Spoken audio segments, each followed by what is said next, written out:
So, I was hoping to get this video out sometime in October, but final year of college has been kicking my ass, so production has taken a little bit longer than I was hoping. But anyway, I'm back now, and I'm going to talk about Pixar movies. I've wanted to get into ranking videos for some time now, and Pixar just seemed like a good place to start because they've made 27 movies, and I've seen all of them. Some of them more times than I can count. Besides, if there's one thing YouTube could use more of, it's 20-something left-wing white guys talking at length about films intended for children, am I right? Pixar have certainly earned their spot in the animated cinema canon, but it's fair to say that they aren't quite what they used to be. They'll still turn out a great movie now and then, but they used to be one of the most reliable sources of great original animation that would push the boundaries of what a kids' movie could be. Nowadays, they're more hit and miss, and their increasing reliance on sequels certainly hasn't helped. But at their best, this studio has made some of my favourite movies of all time, so of course I'll always reserve a special place in my heart for them, and I'll always root for their next film to be a great one. There are 27 films to talk about here, so let's waste no more time and get right into it. Let's do this thing! Number 27 is Cars 2. I mean, yeah, you probably saw this one coming. So many strange and bizarre choices were made in the production of this film that it's frankly somewhat fascinating to watch unfold. First of all, they decided that the natural progression for this franchise was to go from a sweet little story about a guy learning the value of community to a globe-trotting James Bond spoof. Second of all, they decided to make the tow truck side character voiced by Larry the Cable Guy into the protagonist, which goes about as well as you would expect. But of course, the most bizarre thing about this film is its barely subtextual pro-eugenics underlying message. And no, I'm not joking. I'm not the first person to point this out, but this is essentially a movie where the villains are disabled members of society fighting back against a system that's rigged against them. The so-called lemons of this universe are dysfunctional cars who continuously break down and are treated with mockery by the rest of the world. The replacement parts that they literally need to survive are being discontinued, forcing them to turn to the black market, so you can completely understand why they'd be so angry at the way their society operates, and want to change that. But at no point does the movie itself actually acknowledge how fucked up this status quo is, nor does it ever force its protagonist to interrogate his own active and willing role in the capitalist system that benefits from the exploitation of these disadvantaged vehicles and bleeds them dry. Without access to the parts they need, lemons must rely on the services of tow trucks like Mater when they inevitably break down, and he often makes pretty horrible and condescending comments right to their faces, despite looking like he's not too far off being a lemon himself. Tow Mater? More like class traitor, am I right? Since the movie just completely lets Mater off the hook for this, we have no reason to believe that things will get any better for lemon cars after the events of the film. The message Cars 2 leaves us with is that the subjugation and even systemic eradication of disabled people is both totally fine and the natural way of things, and the lemon cars should just accept their horrific standards of living instead of fighting for basic rights. I'm sure this wasn't the intention of anybody involved in the production, but it's still pretty horrifying. Wow. I really didn't think I'd have this much to say about the political and social implications of Cars 2. This is just a really strange movie, guys. Look, obviously all Pixar films are primarily targeted at children, but their best work at the very least tries to offer something for the adults in the audience to latch onto. On the other hand, much like Cars 2, The Good Dinosaur feels like a film that's targeted squarely at very young children, and there's nothing inherently wrong with that. But even by that standard, it's pretty damn mediocre. It starts with the fairly creative premise of what the world might look like if dinosaurs never went extinct and humans evolved with them still around, but it just doesn't do anything particularly interesting with that idea. The dinosaurs are farmers and the humans are basically dogs. That's about as far as the world building goes. This film had an infamously troubled production that involved the original director being let go because he couldn't quite crack the final act, and most of the original voice cast being replaced after they'd already recorded their lines. And while I wouldn't say the finished product feels disjointed or anything, it definitely feels like a movie that was ultimately completed because it was so far into production already, even though the original creative who was passionate about the idea in the first place was no longer involved. In for a penny, in for a pound, right? Sunk costs and all that? I mentioned at the start of this segment that this movie feels especially targeted at young kids, but I also think they'd struggle with the slow pacing, particularly in the first act. The main character, Arlo, is very whiny, and while he gets less annoying as the film goes on, that makes the early sections particularly tough to sit through. The dog boy is okay, I guess, but he's also basically just the discount version of Boo from Monsters, Inc. I don't really care for the cult leader Pterodactyl voiced by Steve Zahn, and the scene where Arlo's dad is killed by the flood is frankly unintentionally comical.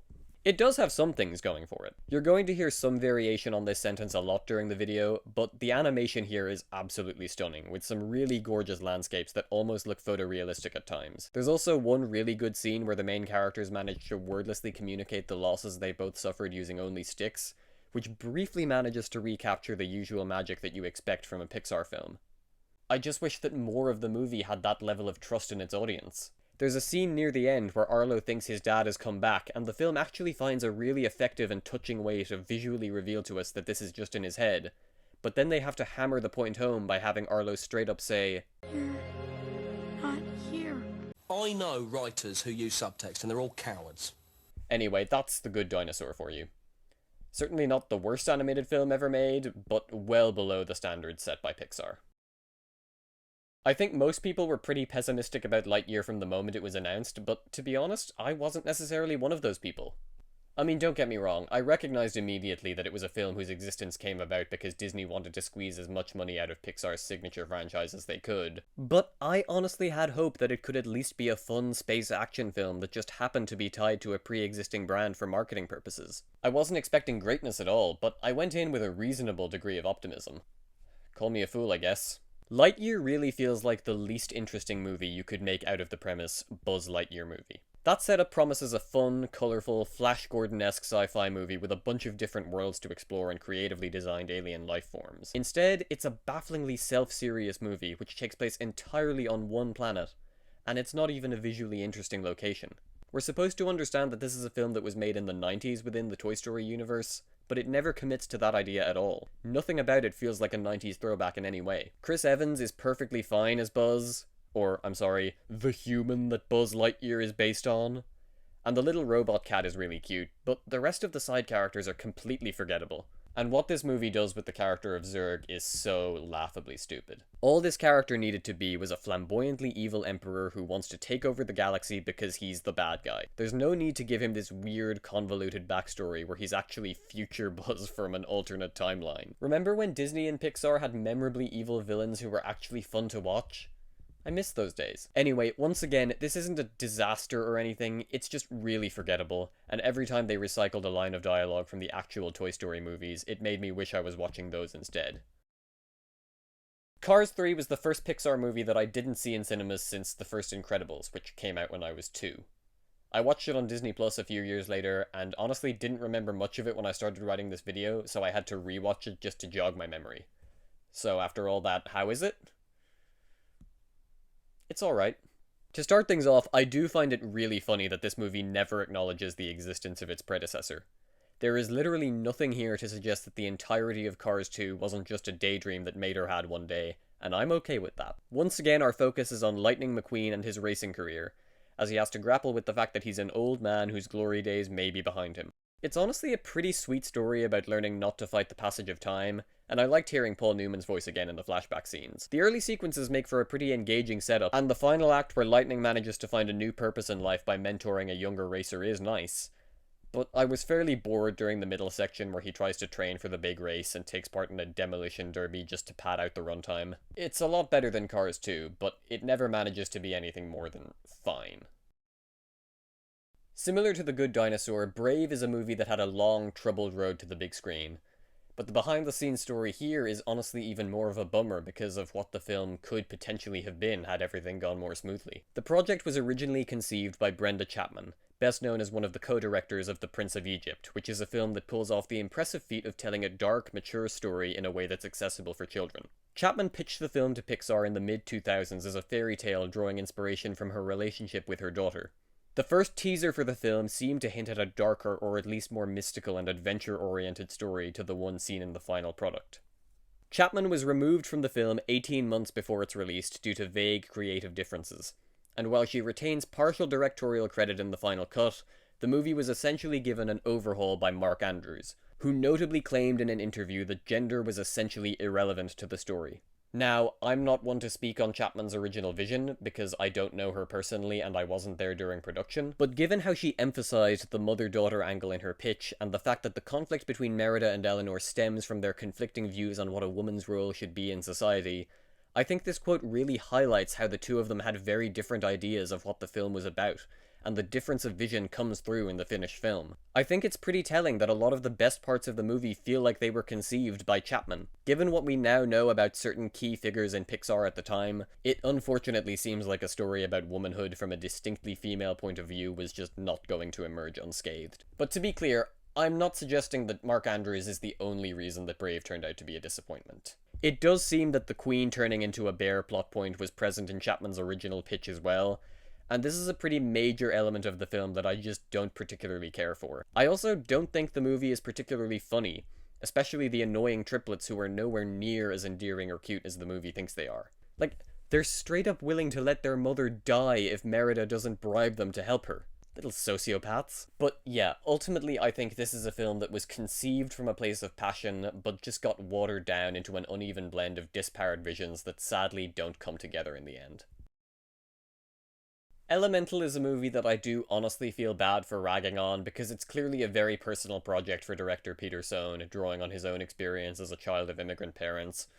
And that alone puts it above movies like Cars 2 and Lightyear, which feel like they were conceived entirely with profit in mind and not because they had a story that needed to be told. Unfortunately, it's just not enough to make me like the movie. First of all, the very premise of this movie feels like a parody of a Pixar premise. Like, if you typed "write a Pixar movie" into ChatGPT, I feel like a story about anthropomorphized elements would be a pretty likely result. It also does the Zootopia thing of using these non-human characters or concepts to try and explore race relations, and the problem is that the metaphor here is just kind of clumsy. Like, there's a very obvious, completely understandable, and even logical reason for why, say, fire people and water people might want to avoid each other. One of them could literally die. It's just chemistry. It's not like real-world racial segregation, which is built entirely on arbitrary bullshit about supposed inherent superiority and illogical bigotry. This is also kind of a problem with Zootopia, but it's even more pronounced here. If Sohn really wanted to tell a cross-cultural love story about an immigrant family, I would honestly rather see one with actual human characters. Just an animated movie about a grounded human issue, more akin to the less fantastical Ghibli films. That being said, I do obviously understand that that would have been almost impossible for Disney to market, and it probably would have done even worse financially than this movie did. But I just really think it would have better served the themes that Sohn was trying to get across. On a technical level, this movie is pretty excellent. Thomas Newman's score is lovely, and the design and texture of the fire people is a really interesting visual touch. The central love story is also fine, though I did find Ember to be a much more interesting character than Wade, who frankly starts out pretty annoying even if he becomes less so as it goes on. I also found the climax to be really contrived and unnecessarily big for a story like this, once again feeling like an approximation of a Pixar formula than its own unique movie. I'd like to say that this film is a misunderstood gem that everybody just slept on, but it's just very forgettable, and the confused world building bogs down what really could have been a sweet, moving story.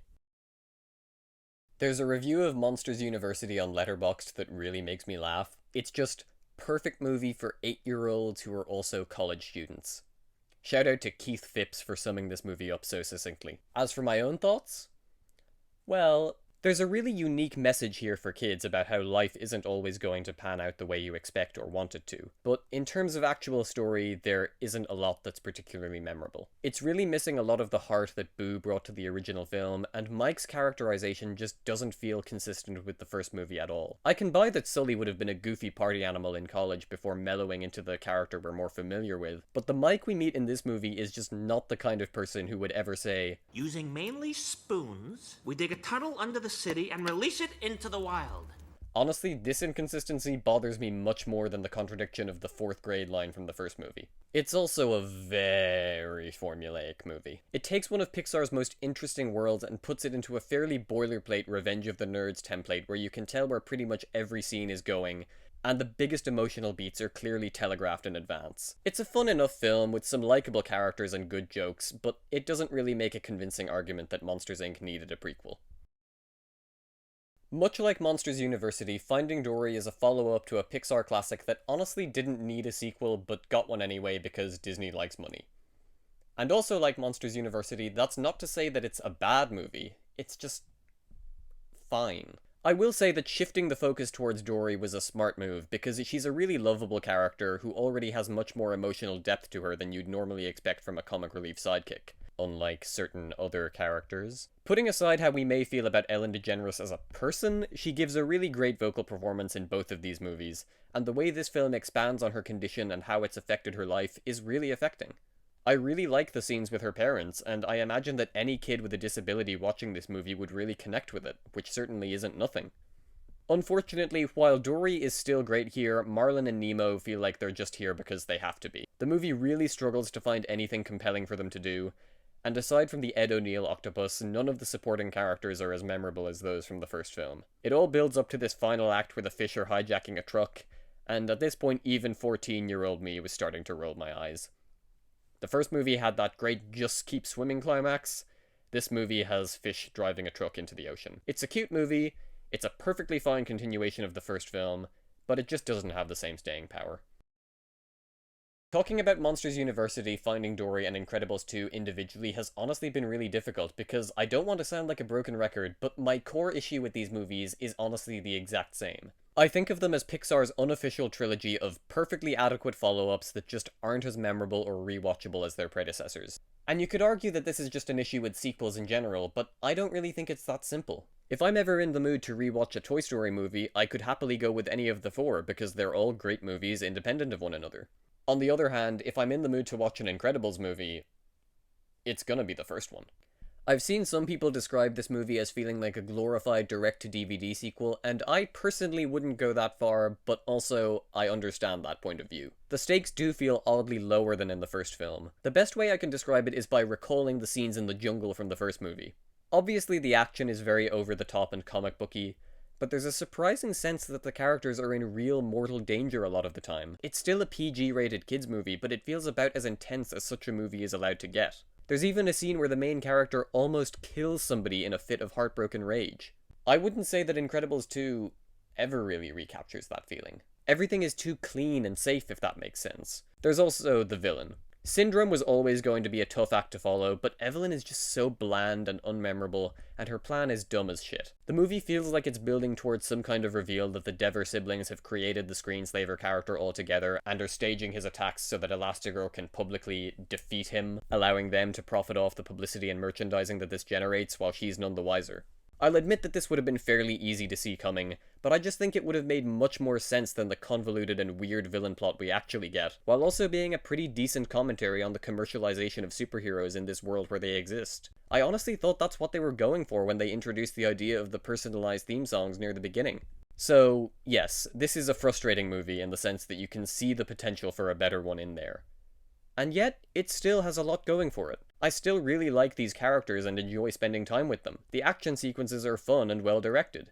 The stuff with Bob trying to be a stay-at-home dad is familiar, but it's really charming and clearly written by people who know these struggles all too well. Michael Giacchino's score slaps. Jack Jack is really funny, and I like the Looney Tunes vibe of the scenes with him. But The Incredibles, this is not.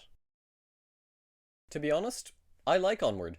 I think the concept of blending a fantasy world with a modern suburban aesthetic is a creative one that allows for some interesting world building, and I really like the relationship between the two brothers and the emotional payoff of the climax. It's a sweet movie, but that's not to say it's a great one. I understand what it's going for by sort of structuring its story like a D&D campaign, but that does lead to a plot that feels very episodic, moving the characters from one mini-quest to the next, until it builds towards that scene every animated movie is obligated to have, where the protagonists have a big fight and get separated for a few minutes before finally making up. I'm also very much not a fan of the whole shtick where the dad comes back as a pair of disembodied legs. It has the same energy as the bear plotline from Brave, which to me is never a good thing. But again, what makes this movie work for me is the actual relationship between the main characters. The scene where Ian realizes that Barley has been his true father figure all along admittedly could have been built up a little bit better, but it's a very touching moment made all the more sweet by the knowledge that director Dan Scanlon based the film on his relationship with his own older brother. If this movie were made by, say, Sony or even DreamWorks, it would probably place fairly high on a ranking of their output. For Pixar, it's fairly middle of the road, but still worth watching. Okay, is the first Cars movie a Pixar classic? No. Did it merit 2 sequels? No. But honestly, I think time has been pretty kind to it. This movie was released during Pixar's golden era, when they were churning out banger after banger and really seemed to be untouchable. So a movie like Cars really seemed to stick out like a sore thumb when compared to most of the studio's output, and its reputation certainly wasn't helped by Cars 2. But now, in a time when the company's track record is nowhere near as spotless as it used to be, the merits of Cars are easier to see. It's a very familiar story about an arrogant prick who becomes more humble through the kindness of others, but what this movie has going for it is a cast of charming characters and a cozy tone that actually makes for a really easy, comforting watch. I also just really like the character of Doc. Paul Newman obviously has a great voice, and once his backstory is revealed to us, his dynamic with Lightning becomes really compelling. And Mater's actually funny in this one. Isn't it interesting how he's totally fine when you give him to us in small doses instead of making his shtick the entire focus of the film? Still, the biggest problem with this movie is that it's just too long. I don't think it's an ironclad rule that kids' movies shouldn't be 2 hours long, but for a simple, low-stakes kids' movie like this, 117 minutes is really pushing it. But overall, I'd say Cars is actually pretty good and worth a second look. A Bug's Life is another movie that tends to get overlooked because it came out during Pixar's peak era and it just isn't on the same level as most of the other movies from that time, but I still kind of like it. It has fun characters, a satisfyingly menacing villain, a great musical score, and pretty strong themes about an oppressed class learning to stand united against those who abuse their power over them. Based. However, the movie does lose a few points for relying so heavily on the dreaded liar revealed trope, because even though it's not the worst example of this trope, the inevitable confrontation scene and subsequent third act low point still feels pretty tired and obligatory. It also doesn't really make a whole lot of sense here, because why does Flick lying about the circus bugs mean the ants can't go ahead with his bird plan? It just feels a bit contrived. But otherwise, A Bug's Life is a very solid early effort from Pixar. I really don't have that much to say about it beyond the fact that it's fun and entertaining. Between the two animated movies about ants released in 1998 featuring an anti-capitalist subtext, I prefer this one. I remember when the premise for Turning Red was first revealed, I thought, that sounds really weird. And then when the first trailers arrived a couple of years later, they really didn't do much to convince me. I honestly thought they looked pretty awful. But then it came out, I watched it, and oh shit, it was actually pretty good. I do think the marketing did this movie a disservice. For one thing, the premise of an adolescent girl who turns into a giant red panda during moments of intense emotion is inherently difficult to sell to people. And for another, the manic early 2000s throwback humor struck me as really cringy and annoying in the trailers. But both of those elements actually work much better in the context of the film. It's honestly really bold that Pixar made a kids film that's just straight up about a girl experiencing her period for the first time, even if they have to do so through the guise of the red panda metaphor. And the aforementioned early 2000s throwback humor is actually much more endearing and less obnoxious than those trailers had me fearing it would be. For the most part, this is a really sweet coming-of-age story with a touching mother-daughter dynamic at its center, and one that's lent a welcome layer of cultural specificity by director Domi Shi. Like a lot of Pixar films, it explores themes and ideas that you wouldn't normally expect to see in a kids' film, but it does so in a way that feels distinct from any other Pixar film before it. However, what holds it back for me is the final act, which I just think goes a lot bigger than it really needs to, and nearly loses sight of the deeply personal central conflict in the process. But overall, this is a pretty delightful movie, and it's a shame that it got screwed over by the straight-to-Disney Plus release. Okay, so remember how I said that The Good Dinosaur feels a lot more specifically kid-oriented than a lot of Pixar movies? Well, the same can arguably be said for Luca, but the difference is that I think Luca is a much better and more memorable kids movie than The Good Dinosaur. To me, this is the closest Pixar has come to making a Studio Ghibli film. Specifically, the film it brings to mind is Kiki's Delivery Service, a simple and low-stakes slice-of-life story that just happens to have fantastical elements in it. And it's really cute. The rendering of the little seaside village is lovely and makes me want to visit Italy again. The three leads are really charming and have a great dynamic together. And I love that so much of the plot hinges on whether or not the protagonists will get the Vespa they want. This is just a wholesome, effortlessly charming watch that I could easily see becoming a comfort movie for a lot of people. I was initially skeptical of the more cartoony art style than we're used to seeing from Pixar, but it actually suits the tone and characters more or less perfectly, so I was won over pretty quickly. Soul is a movie that I feel like is really close to being top-tier Pixar, but it falls just short of that mark for me. I think it's an example of a Pixar movie that's occasionally a little too conscious of the fact that it's a Pixar movie, and the expectations that come with that. And it leans a little too heavily on the wacky body swap shenanigans in the second act for me. But those quibbles aside, I do have a lot of respect and admiration for this movie. I love the early sequences on Earth, which are just jaw-droppingly gorgeous to look at and feature some of the best lighting in any Pixar film. The Soul World makes for a fascinating and ethereal location that allows the animators to get really creative in some moments. And it does manage to explore some really profound themes about learning to appreciate your life and our innate desire to discover our purpose in existence. It's also a much funnier film than it gets credit for. I especially love the running gag about 22's previous mentors and how she drove them crazy.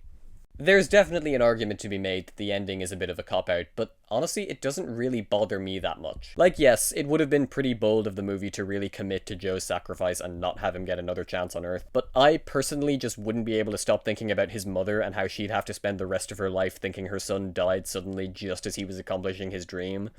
And I honestly think that would have overshadowed the profundity of the ending for me. So I'm honestly fine with the movie ending as it does. It's a flawed but touching work that shows even B-tier Pixar is still better than most mainstream animation. Also, I feel like this guy was probably this close to being voiced by James Corden, and I'm very grateful that they went with Graham Norton instead. I guess it was probably inevitable that Pixar would eventually make a kids movie all about death. I remember being a little bit skeptical about Coco at first, because the setup of a dreamer defying their family to pursue a goal that their parents harshly disapprove of seemed cut and pasted from a million other animated movies. Hell, it wasn't even the first animated movie released in the 2010s to be about Dia de los Muertos. But I was really taken aback by how beautiful this movie was. Not just visually, but in terms of its themes and how it explores ideas of culture, heritage, and memory. I really love this movie's vision of the land of the dead. Sure, there are some pretty dark aspects of it, like, you're telling me Border Patrol bureaucracy persists into the afterlife? But it's so vibrant and bursting with colour and life. Ironic, I know. It follows the Pixar template of following two characters on a journey through a fantastical landscape, but said formula is executed so well that I honestly can't get too bothered about it. And the music is so good. All the songs are terrific, but I think we can all agree that Remember Me is the best, mainly because of how it's utilized in the story. It's such a great choice that the movie introduces the song to us as this catchy but heavily commercialized ditty by Dela Cruz, and only after we learn the truth about Hector do we see the song for what it was supposed to be, a sweet lullaby sung by a father to his child. And holy shit is that last scene where it's played incredible. One of the 5 most moving scenes in any Pixar movie for me. When people talk about Up, they mostly tend to talk about the first 10 minutes of Up. And with good reason. It's an absolutely masterful, beautiful montage that exemplifies Pixar at their best. It's far from the first example of a scene from a Pixar movie that goes for your tear ducts, but I feel like this was the scene that solidified their reputation as the animation studio that makes you cry. It's the bar by which all emotional moments in Pixar films are judged for many. But I do think people tend to overlook the rest of the movie, which is a shame because it's also excellent in its own right. I love the way the movie gradually reveals the details of Russell's home life to us, and the sadness that's lurking underneath his cheerful exterior. His speech about his dad, and how the seemingly mundane activities they used to do together are the times that mean the most to him, is so touching, and it brilliantly foreshadows the later scene where Carl discovers the remaining pages of Ellie's book, and realizes that she never viewed their life together as being at the expense of something more exciting. Honestly, hot take here, this scene actually makes me cry even more than the opening. It's so beautiful. But even beyond its emotional depth, this is just a really funny, well-paced, entertaining adventure movie for all ages. Carl and Russell make for a great mismatched duo, and somehow the inclusion of the wacky animal sidekicks doesn't feel like it distracts from their dynamic in any way. Actually, this movie deserves props for managing to include both a comic relief child and a comic relief hyperactive talking dog, and making them both genuinely funny and endearing instead of annoying. That's actually not an easy feat for a kids movie. And the climax features an aerial dogfight with literal dogs. What's not to love about that? Honestly, it's a real testament to what a great studio Pixar can be at their peak that Up isn't even one of the 10 best films they've made, in my opinion. And speaking of the top 10, why don't we get into that? I'm not the first person to say this, but it really is a miracle how good Toy Story 4 is. The third film seemed to end the series on such a perfect note that the idea of making a fourth one and trying to create another emotionally satisfying conclusion seemed like an idiotic gamble worthy of Howard Ratner. If this movie had missed the mark, the Toy Story franchise would have ended up like the Bourne movies. An excellent trilogy that should have just quit while it was ahead instead of continuing the story years later and adding an annoying asterisk to its legacy. But against the odds, they pulled it off. Toy Story 4 isn't just another great Toy Story movie, but it manages to once again provide a great ending for the story that doesn't retroactively taint its predecessor's conclusion. One of the reasons I think this works so well as the final Toy Story movie is because Woody's story in it mirrors his story in the first movie. In both films, the child who owns him has started playing with him less, and there's a new toy in the room who's taking up all their attention. The difference is that in the first movie, Woody becomes consumed by jealousy and spitefully tries to trap his rival behind a desk, whereas in the fourth one, he puts his owner's happiness before his own ego and makes it his mission to protect this new toy that makes them so happy. I think it's a really clever way of illustrating how much he's grown as a character since we first met him. Plus, the new additions to the cast are all great, the jokes are hilarious, and the animation is possibly some of the best we've seen yet in a Pixar film. The rendering of the antique store is incredible. If there's one issue I have with this movie, it's Buzz's storyline. It feels like they didn't really know what to do with him, so they saddled him with this goofy subplot where Woody tells him to listen to his inner voice, and he takes that literally, so he starts following the advice of his pre-recorded lines that play when you press his buttons. Towards the end, it seems like this is going to build towards a moment where his inner voice keeps telling him to make a choice that doesn't feel right to him, so he listens to his actual inner voice and does the opposite. Which would have been a pretty good payoff, but that's not where it goes at all. The actual payoff is kind of weak in my opinion. It's not enough to ruin the film by any means, but it's a little thing that's always bothered me. Before moving on, I want to address a criticism of this movie I keep seeing that really grinds my gears. I keep seeing people say that the ending is bad because, what happens when Andy comes back and finds out Bonnie lost Woody, huh? And that's not going to happen. The whole point of Toy Story 3's ending is that Andy is moving on with his life and leaving his childhood behind. His existence doesn't revolve around the toys that he played with when he was a kid. He's not going to drop by the house of a little girl he hardly knows in 5 years just to make sure she's taking care of his cowboy doll, because he's going to be too busy being a grown man with grown man concerns like having a job, having a girlfriend, or boyfriend, who knows. If he ever thinks about Woody again, it's going to be when he fondly reminisces about his childhood, and that's it. I do not understand how this is such a difficult concept for people to grasp. Anyway, rant over. Toy Story 4 is great, it's a good ending, and I have deliberately avoided addressing a certain elephant in the room here because I hope if I ignore it then maybe it'll go away. Moving on. Fun little anecdote. When I was in secondary school, at the start of year assembly, they would always play the first day of school clip from Inside Out every year without fail, to the point where it just became a meme among me and my friends. So every time I watch this movie and it gets to that scene, I get flashbacks to sitting in the school hall. There's no wider point to that, I just thought it was funny.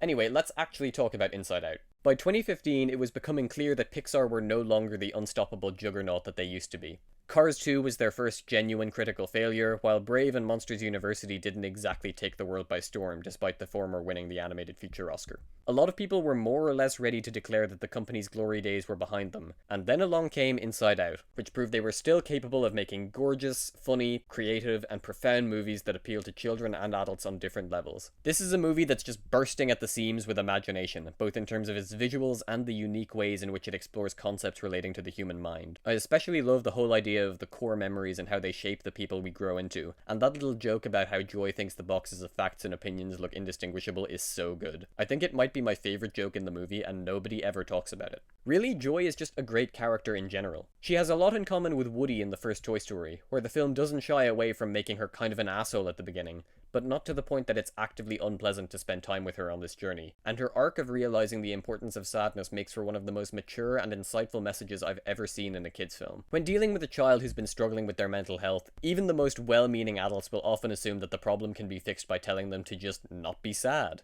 And it's so refreshing to see a movie tell its young audience that letting yourself be sad sometimes is more healthy than forcing yourself to be happy 24 hours a day. Couple that with how it uses the character of Bing Bong to represent the tragic yet inevitable loss of childhood innocence, and you have what might be the most thematically rich movie in Pixar's entire catalogue. To explore such nuanced themes in a way that's so intelligent yet so colourful and so funny is just remarkable. I do think it's fair to say that some of the story mechanics used to keep the adventure moving can feel a little forced, but there's so much to love here that I just can't bring myself to mind. By the way, I had no idea that the dad in this movie was voiced by Kyle MacLachlan until I was writing this video. The more you know. Okay, now we get into the really juicy part of the ranking.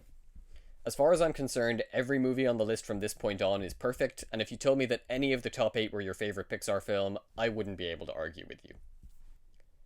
So without further ado, let's talk about WALL-E. I think it's fair to say that WALL-E features the boldest first act of any Pixar film. It's a genuine risk to open your kids' movie up with a 30-minute stretch that barely features any dialogue, relying mostly on visual storytelling and Chaplin-esque humour.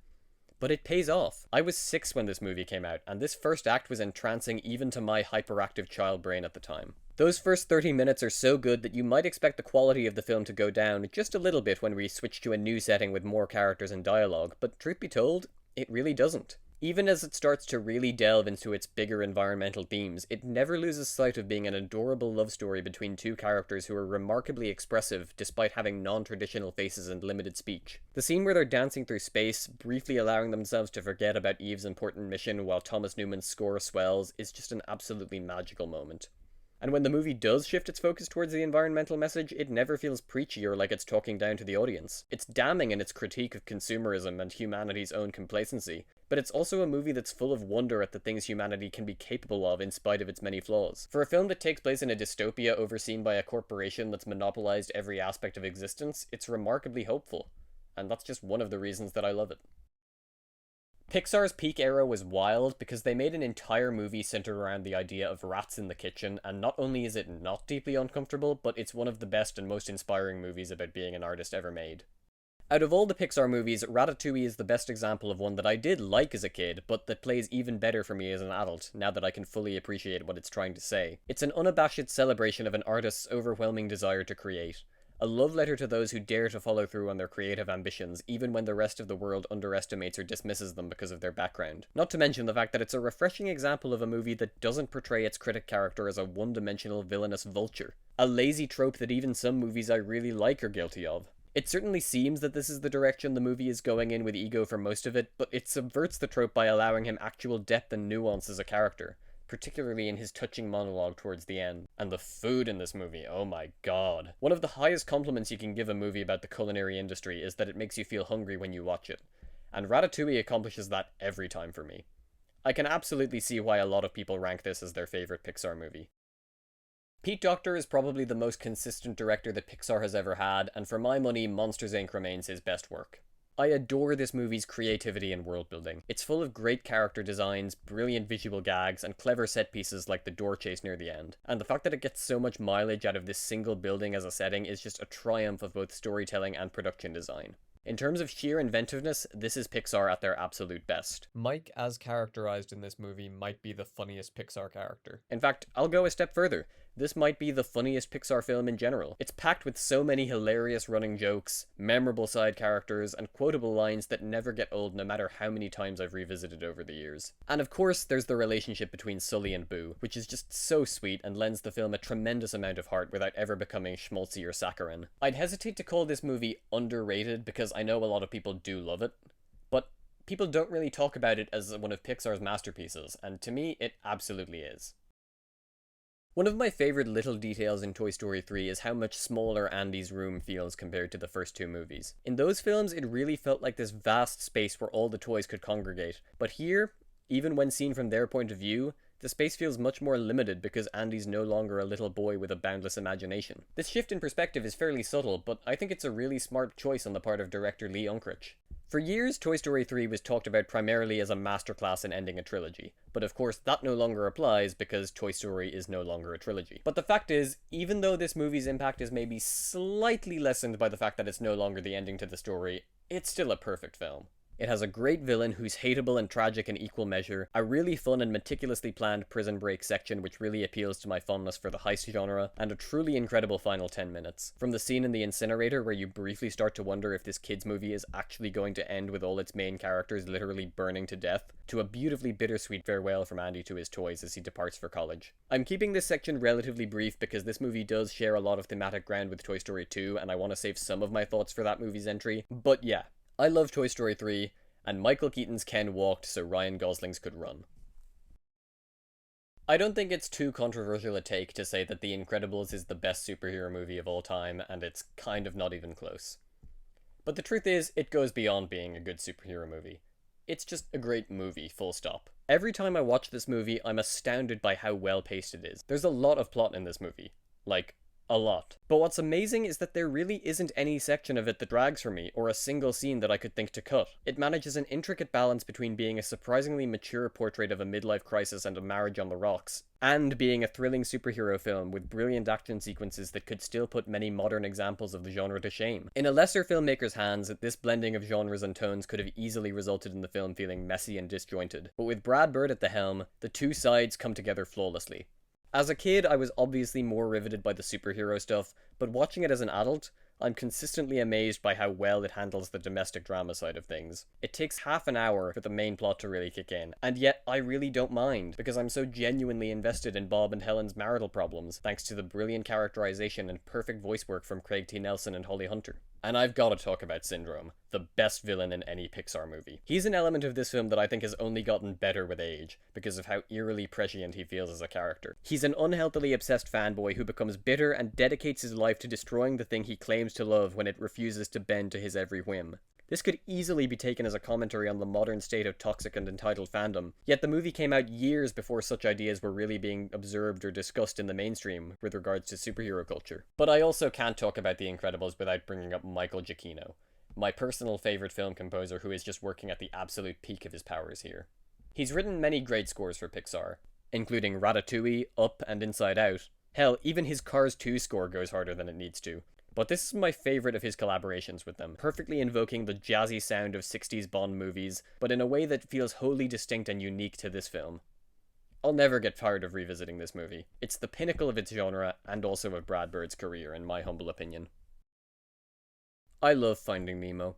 In terms of its basic story, this is one of the more simple and straightforward Pixar films, but that doesn't make it any less emotionally impactful. In my screenwriting class for college last year, Marlon was one of the examples we looked at when discussing what makes a great character arc, and it's really not hard to understand why. He's a great protagonist whose emotional journey has a universal appeal, and I love his chemistry with Dory, the two of them being among my favourite characters in any Pixar movie. A road trip movie, so to speak, like this one always runs the risk of feeling episodic to a fault, but Marlon and Dory's journey is filled with so many memorable side characters and settings that it's frankly difficult to get too bothered about that. The Nemo portion of the film is no less engaging. Nemo himself is a great character with a compelling arc of his own, and I love his relationship with the members of the Tank Gang, especially Gil. I think it's fair to say that this movie marked a point where Pixar really took their visual game to the next level. That's not to say that their previous work didn't look great, but Nemo's underwater landscape is so breathtakingly rendered that it set a new high bar for computer animation at the time of its release. And while Pixar's work has become even more visually refined in the 20 years since, this movie still looks impressive to this day, capturing both the beauty and terror of the ocean in all its glory. The visuals combined with Thomas Newman's beautiful score make for one of the best sensory experiences in the entire Pixar library, and that's really saying something. And now the movie that started it all. The original Toy Story. Obviously this movie is most notable for how technologically innovative it was, it being the first feature-length CGI film, but the real reason it's resonated in pop culture for as long as it has is the simple fact that it's an absolute masterpiece in its own right. Not only is it hilarious and endlessly quotable, but it's also just flawlessly paced. The amount of character development this movie manages to pack into 81 minutes is genuinely incredible, especially with regards to Woody, who, hot take here, is the best role of Tom Hanks' career. Even when it's just his voice, he's an inherently likable screen presence, and the movie takes full advantage of that charisma while also allowing him to take the character to some pretty dark places during the first half, as he lets his ego-driven jealousy overcome him. Pair him up with Buzz, who's just absolutely hilarious here, and you have a perfect double act that sets the template for many Pixar duos to follow. Naturally, the animation in this movie looks crude by today's standards, but that's frankly just part of the charm. There are many moments where some of the more cartoony facial expressions just add to the comedy for me. Pixar may have made more complex films both conceptually and emotionally since this one, but the sheer tightness and perfection of their first feature has proved incredibly difficult to top. So why is it number 2, you might ask? Well, I think they arguably did manage to top it at least once. In the past, if you'd asked me what my favourite Pixar film was, I would have defaulted to the first Toy Story.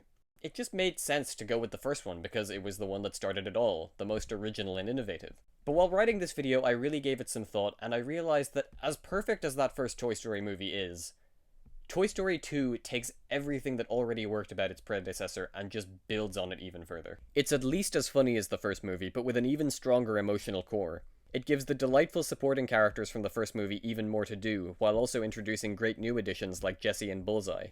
Sid was a great, effective antagonist in the first film, but Stinky Pete still makes for a much more compelling villain, while Al is just really entertaining. But most importantly, it expands on the first film's concept of toys coming to life by forcing its protagonist to confront the terrifying reality of his own impermanence, and the fact that his owner will inevitably outgrow him, which becomes the central theme of the entire series. This movie marks the point where Pixar really starts to become Pixar as we know them, a studio that produces films for all ages which nonetheless tackle mature themes and launch a direct assault on your tear ducts. Jessie reflecting on how her previous owner abandoned her while that goddamn Sarah McLachlan song plays is the most devastating moment of the entire franchise, even taking into account the emotional highs of 3. And in addition to the thematically rich Woody storyline, the Buzz subplot is just a ton of fun. The inclusion of the second Buzz, who still hasn't figured out he's a toy, is inspired, and the aforementioned supporting characters play off each other delightfully.